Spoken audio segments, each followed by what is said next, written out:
네. 로봇 혹은 자동화 이런 거에 대해서 저희가 뭐 과학적으로 학술적으로 정의하는 건 아니고 다 아울러서 인류의 어떤 변화, 발전, 생산성의 향상과 관련해서 비슷한 점이 많습니다. 그래서 지금 제가 같이 묶어서 말씀을 드리는 것이고, 지금 인제 전 본부장께서 말씀하셨지만 다른 산업은 사실 좀 익숙한 것 같아요. 그래서 바이오텍, 한국도 바이오텍 크잖아요.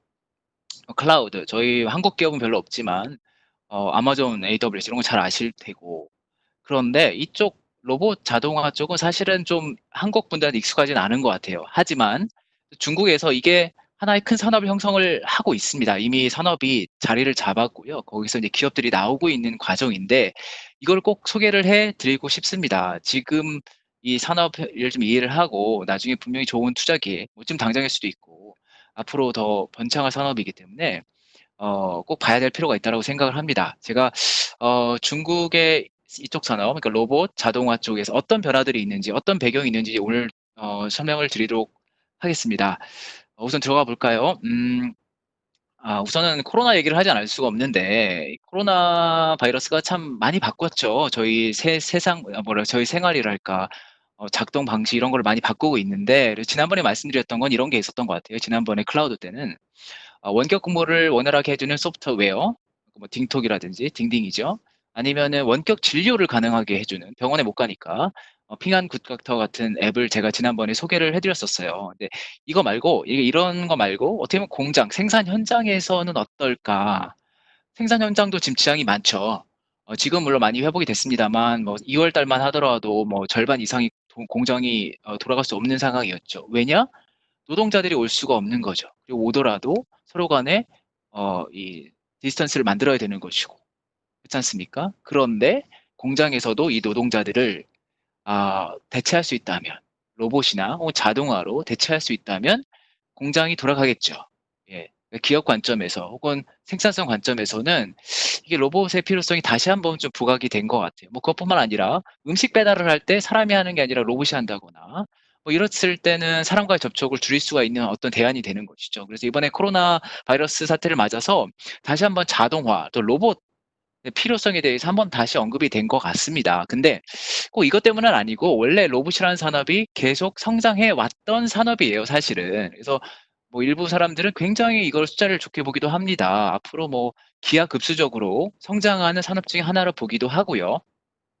실제로 지난 한 10 년을 보면 이 로봇 자동화, 특히 로봇 부분이 성장을 굉장히 잘했어요. 여기 보시면 인제 14 페이지를 보시면 2007 년부터의 수치가 나오는데, 뭐냐면 캐펙스, 그러니까 공장 현장에서의 글로벌 캐펙스는 별로 이렇게 증가하지를 하지 않아요. 연간 비슷한 수준에서 지난 10년 동안 흘러왔는데, 일부 영역은 이 자동화와 관련된 로봇과 관련된 일부 영역은 굉장히 고성장을 합니다. 대표적인 게 머신 툴도 뭐 성장을 했었고, 로봇, 그다음에 레이저 머신, 그리고 비전 이런 쪽이 급성장을 합니다. 네, 이게 사실은 그런 거죠. 이미 충분히 성장을 잘 해 오고 있는 산업이고, 앞서서 말씀드렸듯이 굉장히 높은 성장을 기대한 산업이기도 해요, 이미 충분히. 이번에 저희가 코로나를 통해서 다시 한번 자각을 했죠. '아 로봇이 있으면 더 좋을 텐데.'라는. 그런데 여기서 인제 이런 질문을 하실 수가 있죠. '로봇이 성장 산업이라고? 그런데 어떻게 이게 가능했을까?' 사실은 아주 간단해요. 이 경제성이거든요. 경제학이죠. 그러니까 원가 얼마나 이게 비용 대비 효용을 주느냐가 중요한 것이죠. 뭐냐? 로봇이 많이 싸졌어요. 이 반면에 인건비가 많이 올랐고, 그래서 소위 말해서 가성비가 급 개선이 되었습니다. 여기는 인제 인제 최근 숫자를 제가 받은 건데, 이것도 물론 이제 가정에 따라 다릅니다만 어떤 내용이냐면 여기서 보여드리고자 하는 거는 이런 겁니다. 중국 공장에서 로봇팔을 구입을 했을 때 어느 정도 됐을 때 페이백, 자본 회수가 가능할지에 대한 것입니다. 대충 여러 가지 가정이 필요하죠. 뭐 3 명의 노동자를 로봇이 대체를 한다거나, 그다음에 노동자 인건비가 얼마나 증가하는가. 여기 가만히 보시면 이 라인이 있어요. 밑에서 세 번째인데 인슈런스 소셜 시큐리티 펀드라는 게 있습니다. 사회 보장 기금. 우리나라식으로 따지면 의료보험, 뭐 고용 안전 기금 이런 거를 기업이 내야 되는 겁니다. 아마 중국은 아시겠지만, 아신 분은 아시겠지만 기업들이 이 사회 보장 기금에 내야 되는 비중이 굉장히 큽니다. 그래서 이게 부담이 굉장히 큰 요인 중에 하나거든요. 이것까지 고려를 하면요. 이런 까지 다 가정을 하고 이제 고려를 했을 때 페이백 피리어드 자본 회수 기간이 어떻게 나오느냐? 1년 미만입니다. 1년 미만으로 떨어지기가 꽤 됐어요. 무슨 말이냐? 로봇을 샀을 때 공장 현장에 1년 만에 본전을 뽑는 거죠. 예. 근데 이게 뭐 몇 년 전에도 2000년대, 2010년 초반만 해도 그렇지가 않았어요. 예. 뭐 6년 걸리고 7년 걸리고 그랬던 건데 지금 1년 미만으로 내려왔습니다. 그러니까 가성비가 좋아진 거죠. 공장에서 가능하다면 로봇을 사야 되는 환경이 이미 되었습니다.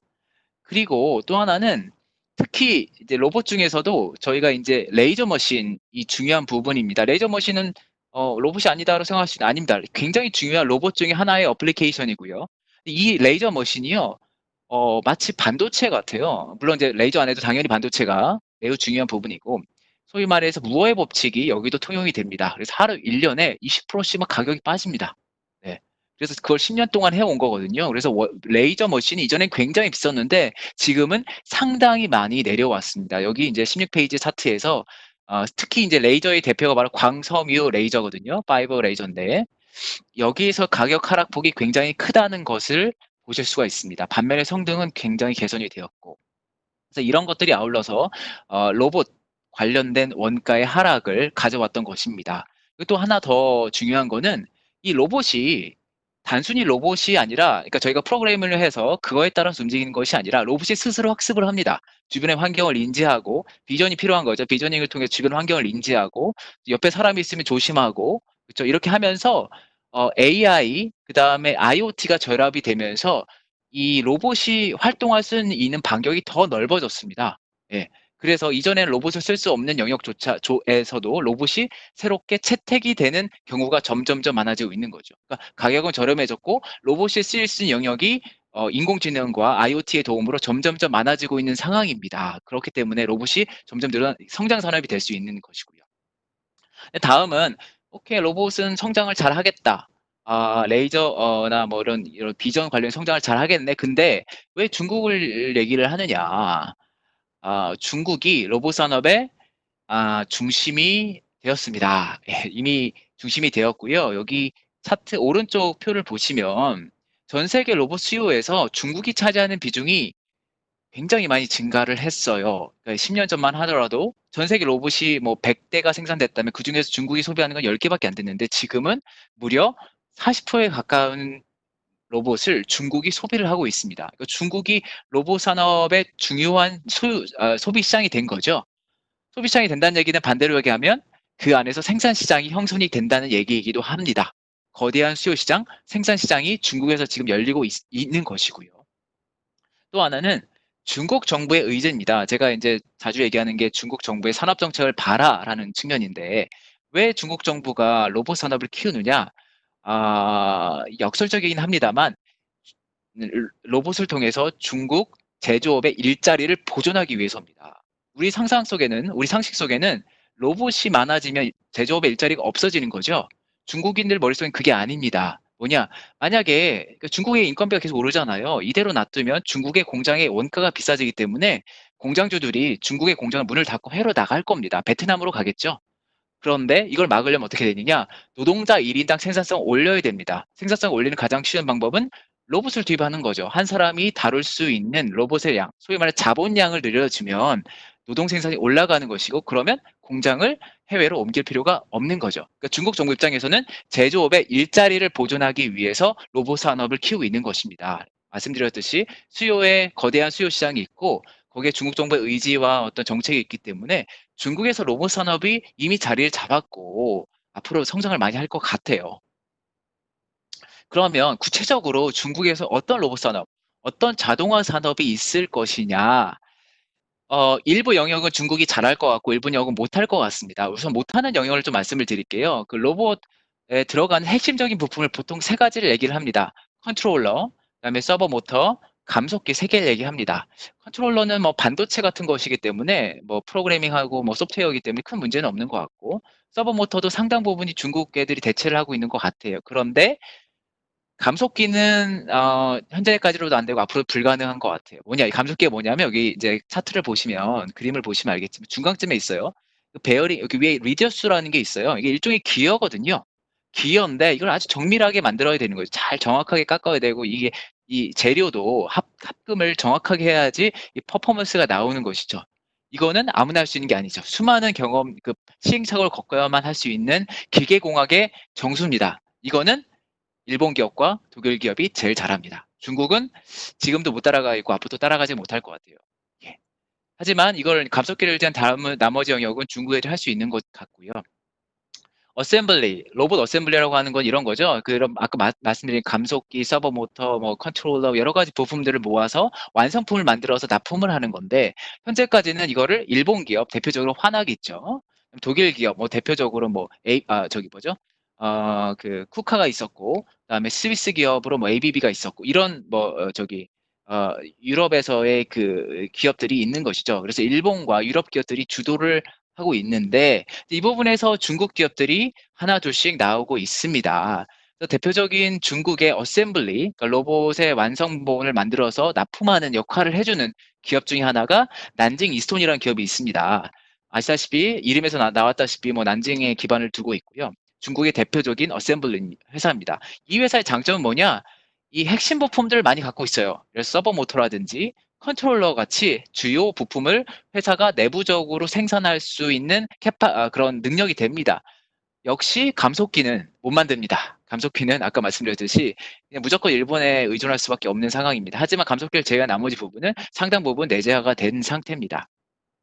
그 다음에 이거 어셈블리는 아니지만 서버 모터 쪽에 강자가 있죠. 뭐 선전 이노벤스 같은 기업. 얘네들은 특히 최근에 전기차 관련, 전기버스 관련된 안에 들어가는 파워트레인이라는 게 기본적으로 배터리에서 생산된 그 에너지를 모터를 통해서 구동력으로 바꿔주는 거지 않습니까? 이 부분에서 모터를 오랫동안 해왔던 기업이기 때문에 또 이 부분에서 이제 점점 올라오고 있는 거죠. 전기차 산업이 열리면서 이쪽 영역에서 자기의 어떤 파워트레인 쪽에서 어떤 영역을 구축하고 있는 회사입니다. 그래서 두 가지 기업을 좀 말씀을 드릴 수 있을 것 같고요.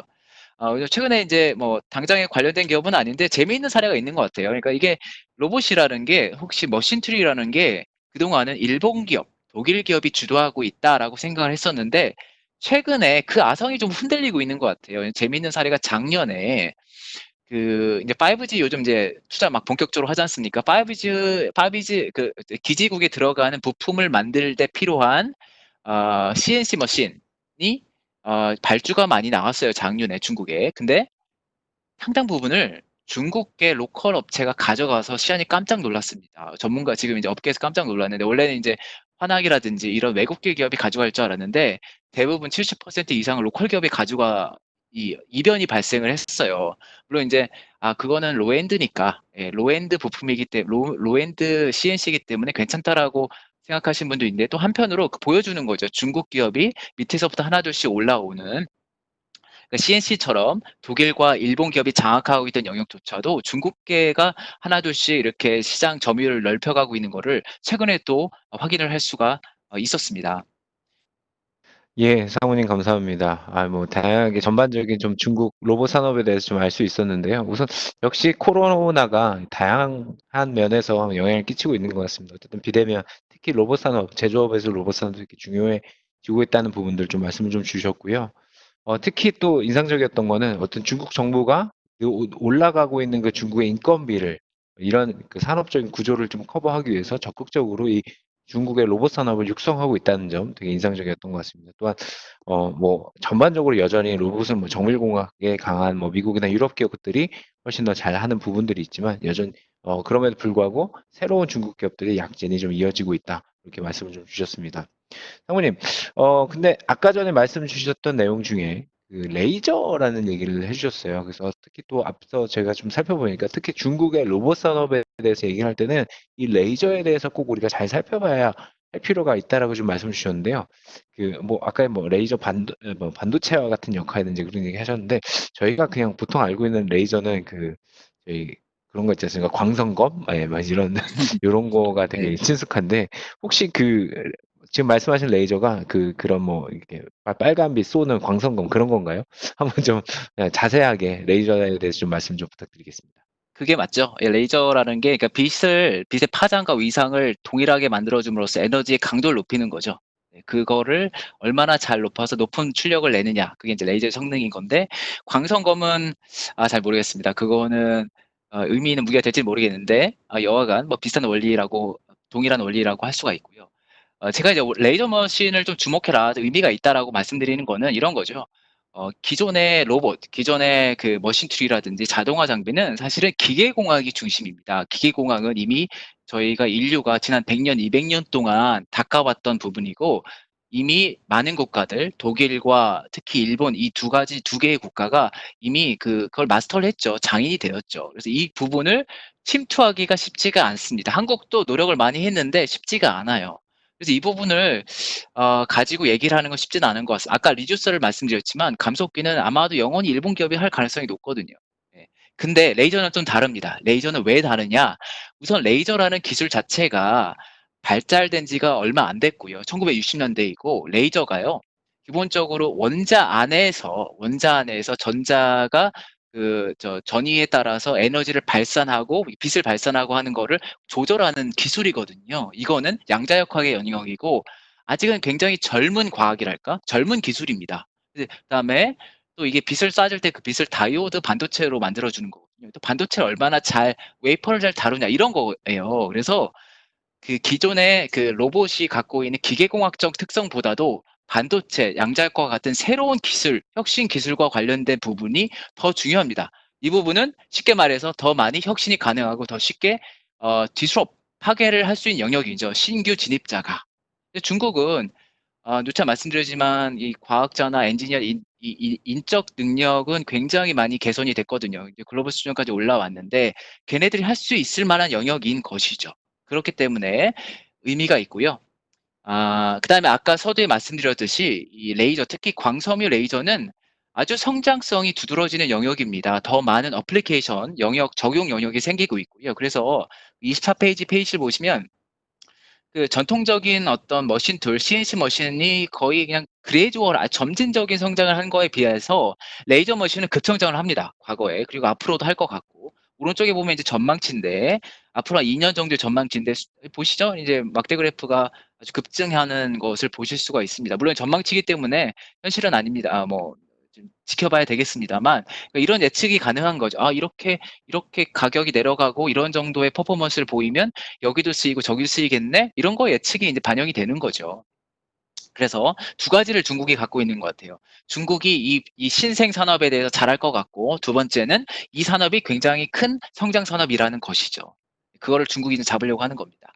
25페이지에서는 뭐 레이저에 대한 간단한 얘기인데, 뭐 레이저 장비는 기존의 어떤 머신 툴이라든지 이런 장비에 비해서 속도 측면, 그 다음에 정확도, 정밀도, 그 다음에 지속 가능성, 내구성 이런 쪽에서 압도적인 것 같아요. 네. 레이저 머신을 적용할 수만 있다면 그 레이저 머신을 장착한 로봇이나 자동화 기기는 다른 장비보다 압도적인 가능성이 높습니다. 가장 큰 문제는 뭐냐? 비용이었어요. 비싸다라는 게 가장 큰 문제였는데 앞에서 말씀드렸듯이 일종의 무어의 법칙이 적용되고 있습니다. 그래서 이쪽은 원가가 빠르게 하락하고 있고 이거는 다른 자동화 장비들을 대체하는 효과를 가져오고 있습니다. 그러면 어떤 레이저 산업이 좋은 건 알겠는데 어떤 기업이 있느냐? 두 가지 기업을 제가 오늘 말씀을 드릴게요. 아까 이제 서두에 말씀드렸지만 저희 오늘 종목 말씀드리는 거는 추천은 아니고요. 종목이라는 거는 결국은 아무리 좋아도 가격을 보셔야 되죠. 이 적정한 가격인지 그거는 저희가 이제 여기서 말씀드릴 수는 없는 것이고 저희가 여기서 하고자 하는 거는 어떤 산업의 기반, 산업에 대한 이해, 주요 기업이 무엇인지를 파악하고 이해하는 것입니다. 그 중에 하나가 바로 한즈레이저라는 회사입니다. 이 선전에 본사를 두고 있는 회사고요. 중국의 대표적인 레이저 장비 공급 업체입니다. 여기서 장비라고 하는 건 뭐냐? 밑에 이제 차트에서 테이블에서 보다시피 이게 이제 산업 구조, 서플라이 체인인데요. 레이저 소스를 가 핵심 부품입니다. 레이저 장비의 핵심 레이저 소스죠. 에너지를 그 안에 작은 어떤 공간 안에서 요즘 광섬유가 되죠. 광섬유 안에서 에너지를 증폭하는 거죠. 파장과 위상을 일치시키면서 에너지를 증폭해서 만들어내는 그게 이제 레이저 소스인 것이고요. 이거를 각 산업에 자동차에 쓸 수도 있고 뭐 그래서 뭐 IT에 뭐 PCB 제조할 때도 쓰이는 것도 LED에도 쓸 수 있고 그러지 않습니까? 각 산업에 맞게 출력을 맞춰줘야 되고 공정에 맞춰져서 그거를 커스텀을 해줘야 되는 거지 않습니까? 그거를 만들어주는 게 바로 레이저 이퀴먼트인 거죠. 예. 이 부분에서 가장 잘하는 회사가 바로 중국의 한즈 레이저라는 회사입니다. 좀 전에 말씀드렸듯이 이 장비의 핵심 부품은 레이저 소스예요. 이 레이저 소스를 만드는 게 정말 어렵거든요. 핵심인데 이 한즈 레이저는 아직은 거기까지 못 갔어요. 장비는 정말 잘 만들고 고객들이 요구하는 거를 잘 맞춰서 물건을 내놓습니다만 레이저 소스라는 핵심 부품까지 건드리진 못했어요. 하고는 있습니다. 로엔드 쪽에서는 하고 있고요. 하이엔드 쪽에서는 하이엔드, 그러니까 고출력 레이저 소스는 미국 기업인 IPG로부터 수입을 하고 있습니다. 물론 이 회사의 야망은 뭐냐? 하이엔드까지도 레이저 소스에 진출을 하는 거죠. 아직은 시간이 걸리겠는데 일단 로엔드는 이미 자기가 생산할 수 있는 기반이 되고요. 지켜보시죠. 한 5년, 10년 지났을 때 이 회사가 레이저 소스라는 핵심 부품을 어떻게 만들어 가는지. 뭐 아직까지는 글쎄요, 뭐 성공 확률이 반반이다. 예, 왜냐하면 뭐 AIPG라는 회사도 멈추는 회사는 아니기 때문에 계속 발전하고 있기 때문에 그렇지만 중국 기업이 어떻게 하면서 기업 사업의 모델을 바꿔가는지를 한번 지켜보기에 좋은 기업인 것 같습니다. 두 번째는 제가 말씀드린 핵심 부품을 만드는 중국 기업입니다. 즉 레이저 소스를 만드는 중국 기업입니다. 이것도 눈부신 성장을 하고 있습니다. 굉장히 눈에 라이징 스타라고 하죠. 이 부분에서 역사가 짧은데 단기간에 빨리 성장을 했어요. 이 이름에서 보시다시피 우한에 있었습니다. 예, 우한. 예전에 제가 한 몇 차례 지난번 강의 때도 말씀드린 적이 있었는데 우한이 잘하는 게 있죠. 반도체 산업 그리고 특히 이제 옵티컬 광학 쪽은 정말 잘하는 기업들이 많이 몰려 있거든요. 거기에 같이 있는 거예요. 그래서 우한이 갖고 있는 장점, 그러니까 화종과기대라고 하는 중국에서 탑10 안에 들어가는 대학을 가지고 있고요. 그다음에 우한 옵티컬 밸리라고 해서 일종의 한국으로 따지면 뭐가 있을까요? 뭐 대덕 연구단지 같은 그런 이제 과학자 집단들이 모여 있는 곳인 것이죠. 거기서부터 이제 연구 인력, 엔지니어들 이런 거 채용을 해서 자기 R&D 기반을 만드는 것이고요. 참고로 이 회사의 창업자가 소위 말하는 천인 계획에 포함되어 있는 우수 과학자들입니다. 예, 세 명이 그 창립 멤버이고요. 또 대주주가 또 국가 기업이에요. 소위 말하는 국유기업 SOE가 있고. 그러니까 이게 참 뭐랄까 형성이 되어 있는 거죠. 좋은 어떤 생태계 안에서 좋은 리더들이 있고 또 정부의 지원을 받고 그래서 단기간에 이 레이저 소스라는 핵심 부품에서 급성장을 합니다. 예. 그래서 이 부분에서 급성장을 한다는 건 뭐냐? 그 핵심 부품 안에 들어가는 또 핵심 부분이 있겠죠. 그걸 얼마나 스스로 내재화할 수 있냐는 것이죠. 못 만들면 해외에서 수입을 해야 되는데 그게 아니라 자기들이 스스로 R&D를 통해서 그걸 내재화를 하는 것이죠. 그거를 상당히 많이 진행을 했고요. 그거 덕분에 원가를 급격하게 낮추면서 지금은 사실상 원가 리더입니다. 그러니까 코스트 리더입니다. 이쪽 영역에서 비용을 가장 많이 낮추면서 가장 빠르게 공격적으로 치고 나가는 기업이 되었습니다. 그래서 이제 오른쪽 차트에서 보다시피 이 마켓 시어가 급증을 합니다. 예, 그래서 7%, 17%까지 이렇게 단기간에 많이 올라왔는데 이 회사도 야망이 있는 거죠. 뭐냐? 전 세계에서 제일 잘하는 RPG라는 미국 기업이 있고요. 그 회사를 극복을 하고 싶다. 그 회사의 마켓 시어를 가져오고 싶다라는 것이죠.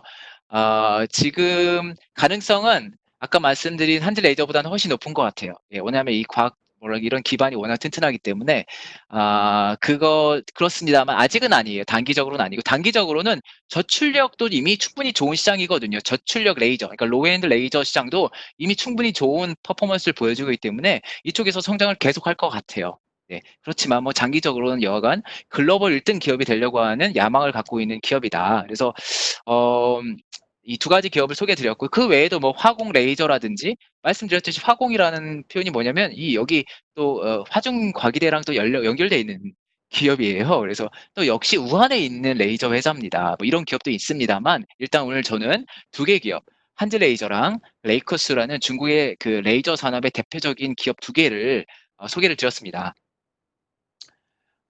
예. 아유 오늘 또 좋은 말씀 많이 해 주셨던 것 같습니다. 예. 중국의 로봇 산업을 바라볼 때는 이 레이저 산업 쪽을 좀 저희가 주목해서 바라볼 필요가 있는 것 같은데요. 특히 인제 원가 경쟁력이 되게 빠르게 떨어지는 부분들이 우리가 꼭 주목해야 되는 부분인 것 같습니다. 예, 오늘 그러면 이어서 지금 로봇에 이어서 이제 인공지능에 대한 말씀을 좀 해주실 예정이신데요. 근데 인공지능 사모님 제가 한번 먼저 시작하기 전에 한번 여쭤보고 싶은 게 있어요. 사실 왜냐면 인공지능이라는 분야가 사실 우리가 많이는 들어봤지만 되게 넓은 분야지 않습니까? 뭐 음성 인식이라던가 뭐 자연어 처리, 뭐 음성 인식 스피커, 뭐 자율주행차, IoT, 뭐 빅데이터, 뭐 인공지능이라고 하는 그 큰 영역을 봤을 때는 어마어마한 다양한 내용들이 들어가 있는데 그럼 과연 중국에서 이야기하는 인공지능 산업이라고 하면 어느 쪽을 좀 주로 봐야 되는지 한번 좀 말씀을 좀 부탁드려도 될까요? 예예. 이게 참 거대 담론을 하면 한도 끝도 없는 것이고 저희는 결국은 산업과 구체적인 산업과 어떻게 적용되는지 또 어떤 기업이 있는지 중요한 거죠. 그래서 그런 관점에선 지금은 두 가지가 제일 큰 것 같아요. 하나는 컴퓨터 비전, 그 이미지 센싱하는 거, 이미지 분석하는 거를 인공지능을 통해 가지고 스스로 자가학습을 통해서 하는 것이 있고요. 두 번째는 자율주행입니다. 자율주행이야말로 정말 인공지능의 꽃이죠. 예, 그 주변에 어떤 사물들을 인식을 해서 스스로 판단해서 운행을 하는 거죠. 인공지능의 아주 대표적인 어플리케이션이 될 겁니다. 오늘 두 가지 산업을 주로 말씀을 드릴게요. 또 어떻게 보면은 지금 이제 좋은 질문을 해주셨는데 인공지능을 너무 어렵게 보실 필요 없는 것 같아요. 쉽게 생각해서 컴퓨터나 로봇이 스스로 학습을 통해서 어떤 판단을 내리는 것입니다. 근데 이게 인간이 줄 수 없기 때문인 거예요. 프로그래밍을 통해 가지고 줄 수 없는 영역이 있고요. 그 영역을 로봇이 스스로 학습을 통해서 할 수 있는 영역들인 것이죠. 그거를 인제 아까 말씀드렸듯이 컴퓨터 비저닝이 되는 것이고 자율주행이 되는 것입니다. 그렇게 좀 보시면 좋을 것 같고 인공지능 시대에 왜 인공지능 산업 관련해서 왜 중국을 얘기하느냐. 이거는 좀 되게 굉장히 뭐랄까요. 센 얘기가 되는 것 같아요. 이거는 수긍이 좀 많이 가지 않을까 싶은데 뭐 제가 얘기하기보다는 좀 유명하신 벤처 투자자 중에 리 카이프라는 분이 있어요. 이분이 이제 몇 년 전에 그 AI 슈퍼파워라는 책을 썼습니다. 여기서 왜 실리콘밸리도 있지만 왜 중국이 인공지능 산업을 리드할 것인지에 대해서 주장을 했는데 그 주장의 근거가 몇 가지가 있습니다. 뭐 그중에 하나가 "중국에 인공지능 과학자가 많다. 그리고 중국의 뭐 벤처 산업이 굉장히 잘 형성되어 있다. 정부가 지원해 준다. 산업 정책으로 지원해 준다." 이런 얘기도 있었는데 그중에서 하나 가장 눈에 띄는 주장이 이런 게 있습니다. "중국에는 빅데이터가 충분히 넘쳐 있다. 충분히 많이 있다."라는 게 있죠. 이런 얘기를 했어요. 그러니까 우리가 산업 시대에는 이 산업 어떤 공장을 돌리는 데 가장 중요한 거는 석유였죠. 석유를 갖고 있는 사우디아라비아 같은 중동 국가가 중요했는데 인공지능 시대로 왔을 때는 데이터가 중요하고요. 데이터는 가만히 보니까 중국에 너무 많은 거예요. 그래서 인공지능 시대에는 주도하는 국가는 인공지능 시대의 사우디아라비아는 중국이다. 이런 얘기를 합니다. 근데 왜 중국이 데이터가 많을까? 두 가지가 있겠죠. 하나는 중국이 갖고 있는 어떤 그 뭐랄까 프라이버시에 대한 낮은 어떤 기준들, 그렇죠? 그러니까 정부도 그 어떤 정보를 습득하려는 노력을 많이 하고 그거를 강제하고 좀 권위주의 정부 성격을 갖고 있기 때문에 그런 게 있고 또 하나 두 번째는 모바일 데이터가 너무 많아요. 그러니까 한국보다 훨씬 더 모바일이 빨리 진행되면서 모바일에 생산되는 데이터들이 너무 많습니다. 모바일 생산되는 데이터는 개인 컨슈머에 대한 수많은 데이터가 있는 것이죠. 기업 데이터도 마찬가지고.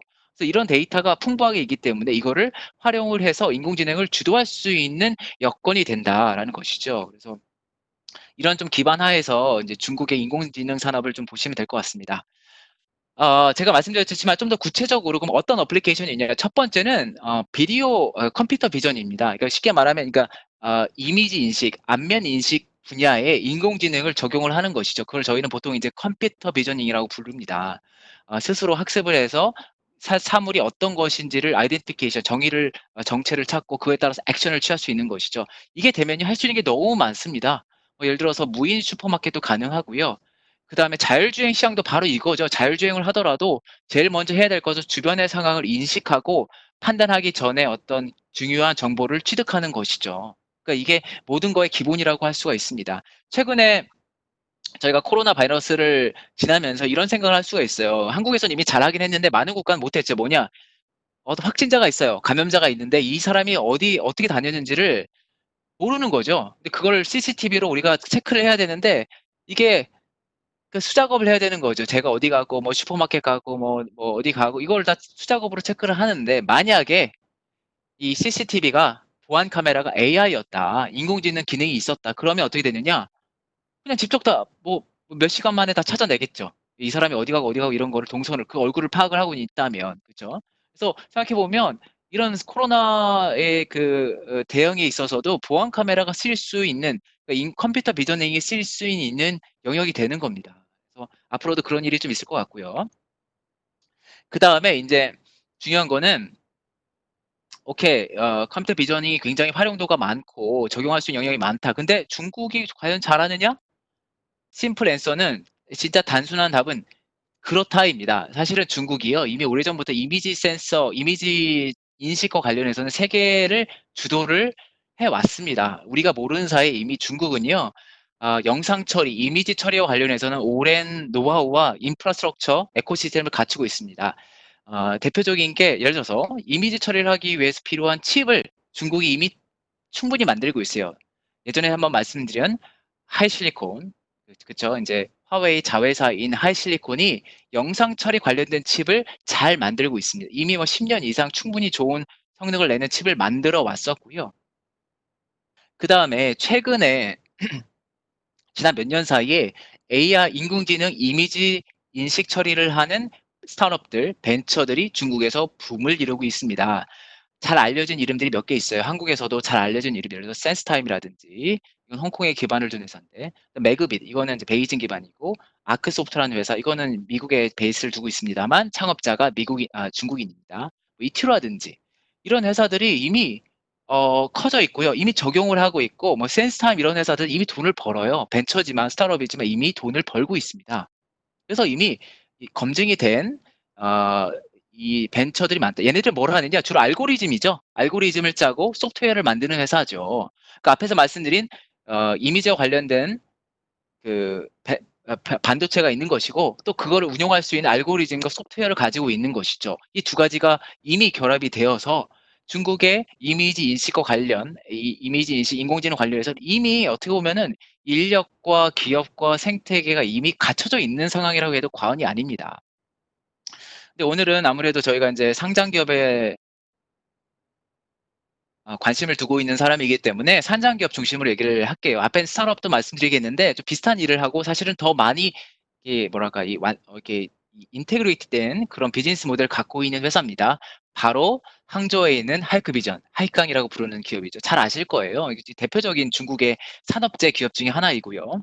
영상 인식, 영상 정보 처리하는 대표적인 기업입니다. 뭐냐면 쉽게 생각하면 CCTV를 그 시스템을 만든 회사예요. 처음에는 그 카메라 자체를 만들다가 시스템 백엔드까지 다 만드는 거죠. 이 보안 관련해서 그 시스템 카메라뿐만 아니라 그 데이터 처리하는 거, 빅데이터, 클라우드, 뒤에서 이제 컨트롤 센터 이런 거를 다 패키지로 만들 수 있는 회사가 됐습니다. 그리고 지난 20년 동안 하이실리콘의 반도체와 함께 해가지고 한 중국의 하나의 거대한 보안 시스템, 에코시스템을 이루고 있는 중요한 축 중에 하나입니다.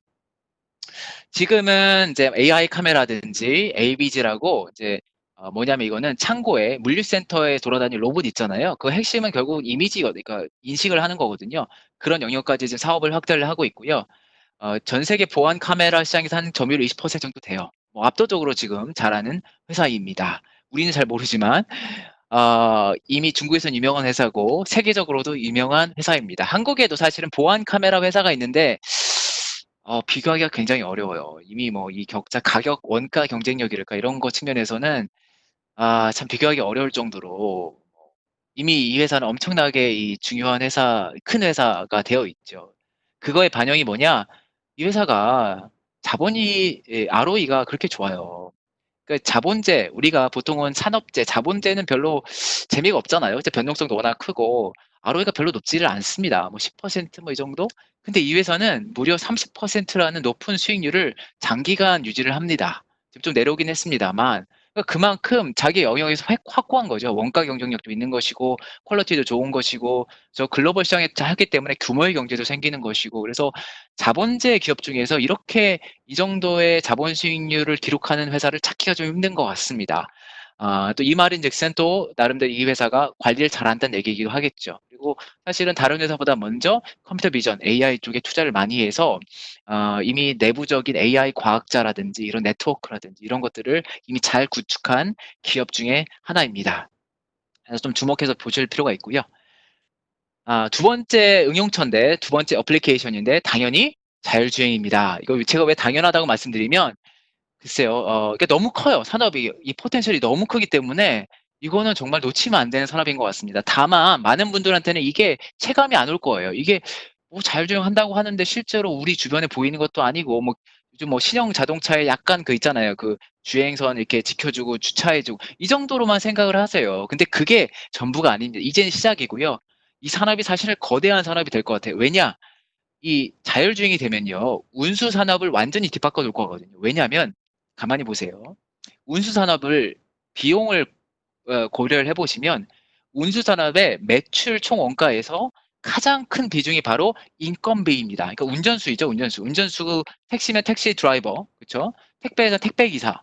이 사람들이 차지하는 원가 비중이 50% 이상입니다. 다른 어떤 산업을 통틀어서 그 그러니까 노임의 비중이 이렇게 높은 산업을 찾아보기가 힘들어요. 우리가 이제 공장에서 노동자 인건비 원가가 얼마냐? 뭐 대충 10% 미만입니다. 별로 안 높아요. 그런데 운수업만 유독 다른 거죠. 그러니까 인건비 비중이 많은데 이거를 대체를 하면 기업 입장에서 원가를 크게 축소할 수가 있는 거죠. 그래서 운수업에서는 정말 자율주행이 큰 변화를 가져올 겁니다. 다만 그게 오늘 내일은 아니고요. 5년 후, 10년 후가 되겠죠. 단기는 아닐 것 같습니다. 아무튼 언젠가 이게 찾아오면 아주 큰 변화를 가져올 거라고 생각이 됩니다. 대표적으로 이런 게 있습니다. 만약 지금 택시가 자율주행 택시가 된다. 그럼 어떻게 될까요? 저희가 내는 택시비가요, 70% 저렴해질 것 같아요. 예를 들어서 10,000원을 내서 갈 거리를요, 3,000원이면 갈 수가 있습니다. 그러면 안 탈 이유가 없겠죠. 그렇죠? 그래서 아무튼 혁신적인 변화를 가져올 수 있는 잠재력이 있는 산업입니다. 그렇기 때문에 좀 저희가 이거를 봐야 되는 것이고요. 그것 때문에 미국 기업들, 그러니까 그 세계 그 기술의 시작점은 이제 혁신 기술의 시작은 미국이지 않습니까? 당연히 미국이 이걸 열심히 할 수밖에 없는 거죠. 대표적인 게 바로 웨이모인 것이고, 웨이모는 잘 아다시피 구글, 지금 이제 알파벳이죠. 구글의 사내 벤처로 시작을 해서 지금은 세계 1등, 자율주행 시스템 관련해서는 세계 1등 기업입니다. 그래서 있는 상태인데, 그리고 이거는 이제 뭐랄까요? 아직 상용화 상업화는 아닌데 일단 기술적으로 가장 앞서 있다라고 저희가 평가를 하는 기업인 것이고요. 현실 쪽에서 지금 실제 차 안에서 누가 자율주행을 제일 잘하느냐라고 했을 때는 테슬라가 압도적으로 잘합니다. 테슬라가 압도적으로 잘하고, 그 배경 중에 하나는 테슬라가 이 자기 차 안에 들어가는 이런 반도체 칩들, 소프트웨어, 알고리즘들을 자기들이 다 개발하고 통합적으로 운영을 하는 것이죠. 이거를 다른 완성차 업체가 못해요. 이게 참 재미있는 상황이네요. 벤츠도 못하고 도요타도 못하고. 그래서 이 현재 수준에서는 테슬라가 다른 자율주행 관해서는 다른 완성차에 비해서 5년, 6년 이상 앞서 있다는 평가를 받고 있습니다. 그래서 두 개를 말씀드릴 수 있는 거죠. 어, 웨이모, 그 다음에 테슬라. 그런데 이제 그 다음 질문 이런 게 있겠죠. 중국은 어떨까? 중국은 한참 못 미칠까? 그렇진 않아요. 그렇진 않습니다. 중국이 생각보다 빨리 쫓아왔습니다. 첫 번째, 이제 웨이모 이제 아주 자율주행의 완벽한 시스템을 말씀을 하는 거죠. 웨이모에 대응하는 중국 기업들이 상당히 많습니다. 상당히 많아졌어요. 지난 몇 년 사이에. 그 이제 증거를 좀 보여드릴게요. 이게 이제 37페이지 보시면 이게 뭐냐면 자율주행 성능을 테스트하는 가장 대표적인 지표입니다. 그게 뭐냐면 디스인게이지먼트인데, 뭐냐면 자율주행 모드에서 차가 진행을 하다가 어떤 이유에서든지 인간이 개입을 해요. 그러니까 운전사가 그랬을 때 그 간 거리를 따지는 거예요. 2018년까지 그걸 봤더니 웨이모가 압도적으로 잘해요. 그리고 두 번째가 이제 크루즈라고 또 미국 기업이 있습니다. 이 두 개의 기업이 압도적으로 잘했는데, 작년에 테스트 결과를 봤더니 이게 너무나 황당한 일이 발생했습니다. 바이두가 이 부분에서 1등으로 올라왔어요. 캘리포니아 결과 저기 자동차국 결과에 따르면. 그 다음에 2등이 웨이모긴 한데 4위가요 오토엑스라고 중국계가 나왔어요. 그 다음에 포니 AI라는 거 역시 중국계고. 이게 갑자기 중국계 기업들이 상당히 많이 성능을 개선한 것이 보이는 거죠. 물론 이 지표가요, 절대적인 건 아닙니다. 굉장히 주관성이 있기 때문에 이걸 가지고 일률적으로 말을 할 수 없습니다만, 그래도 보시다시피 상당히 많이 개선된 것을 알 수가 있는 것이죠. 그래서 중국계의 그 자율주행 관련된 시스템, 뭐랄까 소프트웨어, 알고리즘을 만드는 애들이 잘하고 있구나라는 생각을 할 수가 있습니다. 심지어는 일부 기업들은 지금 상용화를 시작을 했어요. 대표적인 게 오토엑스, 그다음에 투심플 같은, 투심플은 트럭 자율주행입니다. 오토엑스 같은 경우는 뭘 하냐면 그로서리 배달, 그러니까 슈퍼마켓에 주문을 하면 관련된 음식료들을 집까지 배달을 해줍니다. 여기서 이제 여기 사진에서 보다시피 이런 거죠. 트렁크 열면 자기가 주문했던 게 나와요. 그래서 그거를 챙겨서 들어갈 수 있는 거죠. 그거를 작년부터 이미 상용화를 시작을 했습니다. 빨리 가고 있죠. 중국 기업들이 생각보다. 예. 그리고 중국 기업들의 이제 이런 이제 자율주행 벤처들의 특징이 있습니다. 첫 번째는 뭐냐? 중국의 자율주행 스타트업들의 창업자들은 대부분 미국에서 박사를 받거나 미국에서 연구 활동을 합니다. 예, 오토엑스 같은 경우에는 MIT 박사 중국인이에요. 예, 광동성 출신이신데 MIT 박사를 받고 프린스턴 조교수로 있다가 회사를 창립한 경우입니다. 포니 AI 같은 경우는 바이두 실리콘밸리에서 일하다가 나가서 창업을 한 케이스예요. 여기 이제 두 분 이제 양쪽 창업가들의 사진을 보이고 있는데 이런 거죠. 제가 항상 얘기하는 거에 같은 이제 맥락에 있는 건데 그 중국의 인력들이 성장을 하는데 미국에서 도움을 받는다. 미국에서 공부하고 그래서 최첨단의 기술을 습득을 해서 그걸 바탕으로 하는데 두 번째로 뭐냐? 이 회사를 키우는 것은 또 화교 자본입니다. 그래서 중국의 이제 기업들, 그 다음에 심지어는 타이완의 어떤 그 반도체 회사, 뭐 메디어텍이나 이런 회사들이 지원을 하는 거죠. 그러니까 인력은 중국 인력인데 미국에서 기술을 습득을 하고 중국의 화교 자본을 바탕으로 해서 크고 있는 것이죠. 그래서 이런 사례가 최근에 계속 보이고 있는 것입니다. 두 번째는 아까 이제 좀 전에 말씀하신 거는 이제 소프트웨어 알고리즘에 대한 것이고 지금은 이제 반도체에 대한 것이죠. 화웨이가 그 테슬라가 자체 반도체를 만든다고 말씀드렸지 않습니까? 그럼 중국은 뭘 해야 됩니까? 중국도 역시 자체 반도체 칩을 만들어야 돼요. 이거는 한국에선 좀 상상하기가 힘들죠. 한국에서 자율주행차를 한다. 근데 한국에서 자율주행 칩을 만든다, 설계한다. 이거는 한국의 그 칩 디자인 쪽의 인프라를 고려하면 거의 불가능한 일입니다. 근데 중국은 이게 가능합니다. 왜냐? 화웨이가 있으니까. 화웨이 같은 칩 설계 부분에서 글로벌 탑10 기업이 있기 때문에 이게 가능한 겁니다. 실제로 이 화웨이가 하이실리콘이죠. 하이실리콘이 작년에 2018년에 자율주행 칩셋 아센드라는 칩을 런칭을 처음 했고요. 지금 계속 개선하고 있는 상태입니다. 아마도 중국 기업들은요. 중국 자동차 회사가 만약에 자율주행 시스템을 채택을 한다면 아까 말씀드린 그런 벤처 스타트업의 어떤 알고리즘, 뭐 시스템을 받을 것이고 두 번째는 반도체는 아마도 화웨이 걸 쓸 겁니다. 이거는 그냥 업계에서 그냥 얘기하는 겁니다. 물론 이제 이걸 공식화하진 않죠. 공식화하진 않는데 일정 부분, 뭐 대략 뭐 30%가 되려나? 이 정도를 중국에서 만드는 중국산 칩을 쓰게 될 것 같습니다. 예, 이게 이제 어떻게 보면 내부의 어떤 그런 이제 컨센서스랄까? 공식화되지 않았지만 그런 걸 통해서 중국의 자율주행 반도체를 키워주려고 할 것입니다. 그래서 이게 두 가지가 된 거죠. 이게 자율주행이라고 했을 때 이 알고리즘, 또 반도체 이런 거를 중국이 이미 많이 가지고 있고 잘하고 있고 가능성이 있는 것들이 이미 좀 보이고 있는 거예요. 이게 자율주행도 중국이 이미 다 준비가 되어 있는 것 같아요. 이게 이제 미국보다 얼마나 떨어져 있느냐, 미국을 바짝 추월하냐, 혹은 미국을 앞지르냐의 문제이지 중국이란 나라가 자율주행을 못할 거냐, 그건 아닌 거예요. 말씀드렸듯이 이미 주요 기업들이 다 나왔거든요. 그래서 중국의 자율주행 관련된 산업이 또 크게 성장할 걸로 예상을 합니다. 다만 우리 관점에서 좀 아쉬운 거는 지금까지 말씀드린 대부분의 기업들이요. 비상장 기업입니다. 그래서 저희가 투자를 할 수는 없고요. 상장 투자자 관점에서는 그나마 하나 저희가 좀 의미 있는 기업이 하나 있습니다. 그게 바로 나비인포라는 기업입니다. 이건 뭐냐? 자율주행용 고화질 HD 맵을 만드는 매핑을 하는 회사인 것이죠. 이게 자율주행을 하기 위해서는 자율주행이라는 게 인간의 그 생명을 담보로 하는 것이기 때문에 굉장히 높은 수준의 그 정보가 필요한 것이죠. 앞에 뭐 여러 가지 뭐 라이더나 레이저나 카메라 센싱을 통해서 할 수도 있지만 기본적으로 이 주변 상황에 대한 기본적인 정보가 필요합니다. 그게 뭐냐? HD 매핑이죠. 맵이죠. 이거를 제공할 수 있는 회사가 있다면 이 회사 역시 자율주행 시스템과 산업과 함께 같이 성장을 할 것으로 예상을 합니다. 중국에서 제일 잘하는 회사는요, 바로 이 나비인포라는 회사고요. 이 나비인포는 이미 지금 시점에서 우리가 많이 쓰고 있는 차 안에 있는 내비게이션 앱 있지 않습니까? 중국 내비게이션 앱 시장에서 점유율 40% 회사입니다.